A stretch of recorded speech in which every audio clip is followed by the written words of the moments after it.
So hey guys, in this video tutorial I'm going to show you how to make a jump cut in CapCut. So if you want to make a jump cut, you first have to click on the video which you would like to use the jump cut on. So for example, right now I have this video and I would like to use a jump cut. So what you need to do is just click on the video, choose the part where you would like the jump cut to start. So for example, if I want the jump cut to start here, I'm just gonna come here and just use Ctrl B on the keyboard and just go to where I want the jump cut to end, and I'm gonna do Ctrl and B again, or you just use this split icon here, and this is gonna be where the jump cut is gonna happen, this middle clip. So you go to the middle clip and you're gonna choose the zoom in and the position you would like to use for the jump cut. What I recommend you is that you keep the eyes on the same level. So we have the eyes right here, as you can see, and we kind of want to put the eyes to the same level if we can for the jump cut.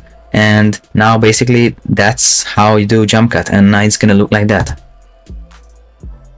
Alright, so all in all, this is how to do a jump cut in CapCut. I hope you found this tutorial useful. If you want to get access to all premium CapCut features, you can try out CapCut Pro for 7 days for free by clicking the link in the description below. Also, check out our CapCut video editing for beginners ebook that you can also download for free. And last but not least, have a look at our other video editing tutorials, resources and reels in the video description as well.